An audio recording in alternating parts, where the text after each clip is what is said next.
thank you for joining me for episode 11 of Skyrocket Your Sales.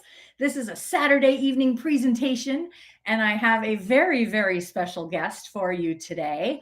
We're going to be talking about the next common sales myth, which is, well, not myth, I'm sorry, the next common sales mistake, which happens to be not asking enough questions.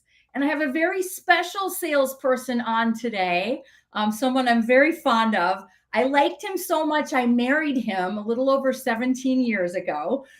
He is my sales rock, my supporter, and also the person that constantly reminds me when I'm talking past the close. You've heard me mention that a couple times on the sales series. So want to talk a little bit about another common pitfall, because we talked a little bit about talking too much in the sales conversation and asking too many questions being a problem. But today we're going to address another problem, which is not asking any questions or not asking enough questions to understand the needs and pain points of your prospect. So I have a cool story, something that happened to us a couple of years ago when we moved here and we wanted to join a boat club that shall remain unnamed. So Dave had an experience with a salesperson at this boat club, and I thought it was the perfect opportunity to illustrate how not asking enough questions can bite you in the butt. So Dave, I'm going to turn it over to you, and I'd love for you to share this story. Okay. Thank you. As you said, we thought we would investigate boating and talk to a few. Going with a boat club was possibly a better option than buying a boat and monthly maintenance and insurance and the responsibilities of owning a boat, which include before after having owned a boat back in the 90s. So we investigated. We met a gentleman, and the gentleman kind of standard spiel, how it works, down payment, monthly fees, pay for, and you get to pick which days of the week you go out on. You could either be in certain days and Saturday, or plan B, which was certain days and a Sunday. We pretty much already knew we wanted to do this, but I found it amazing story that he worked his way up. He was one of the boat techs. He sent people out on the boats and brought the boats back in. And so he had sort of a position. Young guy, nice guy, generally nice enough, but he basically sort of just jumped into which flows. He just said, do you want to do this? And I kind of pulled back and asked me any questions. Do I even have any kids? Is the pontoon? Do I fish? Do I want to? Why am I joining the boat club? He didn't establish why I wanted to do this, so that then he could then bring those back close. Dave, you said you like to fish, and doing this would like to fish and look at all these boats that we have with marine radios that are equipped for offshore fishing. 20 kids, and yes, that's probably too many for one of our pontoon boats, but you could bring half your family. 10. He failed to establish through questioning could use later on for the close. So over that with him, I was kind of nice. I said, hey, I've been in sales a little longer than you. Established some reasons on why the client would be interested in your product.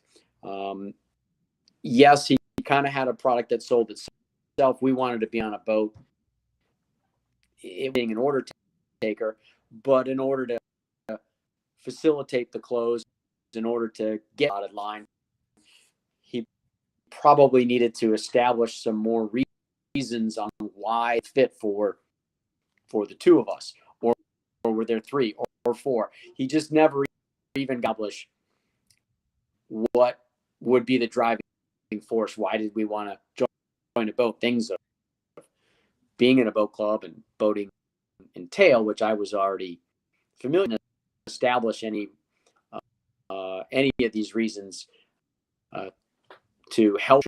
Should we have been resistant? Should we have not hesitated at the close? He would have been able to know your client, of course, is always the best rule sometimes. And you don't want to be conducting an interview. You don't want to be playing 20 questions, but definitely do want to ask enough questions to your client to find out why from you, and right. And yeah, just he essentially failed to establish your why. So had you just said no to his sort of like, do you want to do this question, he would have had nothing to pull back into the conversation that you had shared with him about why it was important for you to get out on the boat with your wife. I remember you telling me you didn't ask me any questions about my family or my wife. Who else was going to be on the boat? What do they like to do?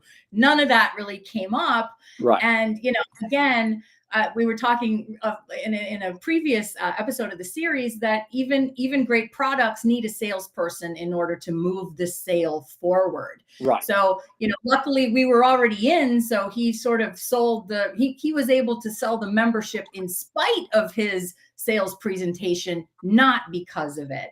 So I appreciate you coming on to share that story with me. And I'd love for you, if you have a minute, Dave, just to share with our audience right now, as a salesperson, what is one of your top tips or top mistakes to avoid in the sales conversation? Well, I mean, typical don't ask a say no question, because then it's done. Are you interested in boats? No. Like, well, kind of a dumb question. Like, of course I'm here. I'm at the boat club, interested in boats.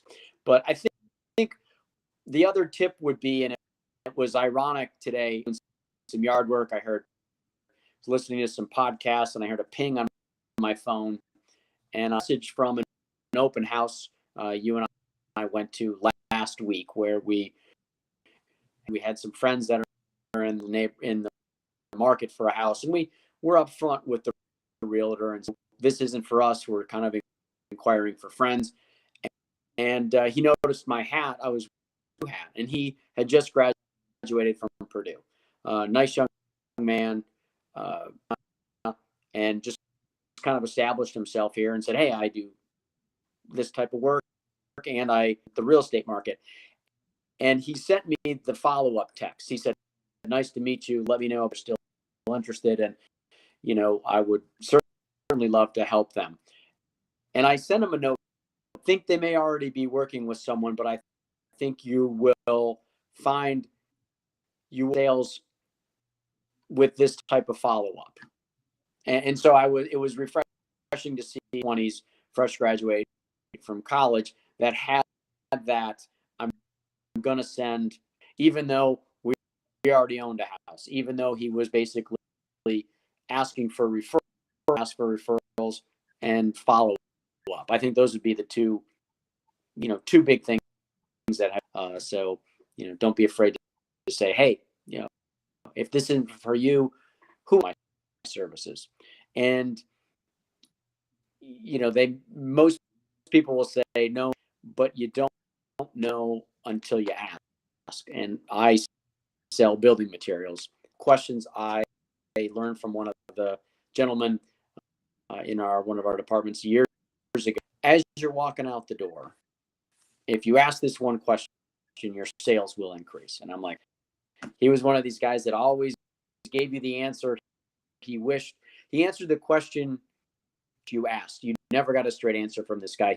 He always couched it in what he wanted to what the answer was. But the one question he did give us, the one tip that I thought was always to walk out with: are you working on any big projects right now that most people weren't, but you just never know.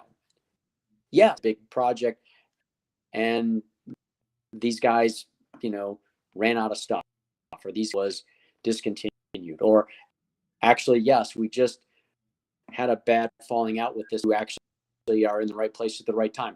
So a lot of it is asking questions and asking them, ask for referrals, ask that question that, oh, by the way, do you know anybody that could, oh, are you working on anything big right now that I can help you with? And again, that last things I say to people as I walk out the door. And oftentimes I turn right around, and sometimes it leads to something. So don't be afraid to ask those questions either.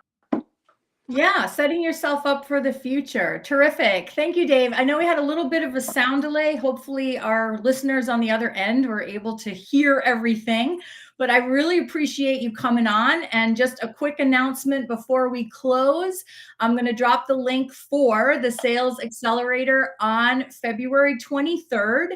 We're going to spend a day really diving into some of the gaps in your sales processes, coming up with a list of questions, ways in which you can overcome the common objections that you're hearing in your sales conversation. So be sure, if you need further training, if you really want to skyrocket your sales this year, get with me. I will be doing more of these, but the first one is this coming February 23rd. It is a Thursday, and it's going to take place from 10 a.m. to 4 p.m. Eastern. So don't hesitate to get signed up for that. It's just $97 to spend a really, really deep dive day with me on your sales process. And I'm also going to drop the link if you'd like to schedule a Skyrocket Your Sales call with me. Dave, I thank you so much for taking time out on a Saturday to educate my listeners on sales. And I appreciate you, and signing off, and definitely come back tomorrow, everyone, where we will be on day 12 of talking about common mistakes in the sales process. Thank you so much, Dave. Take care. Have a good night.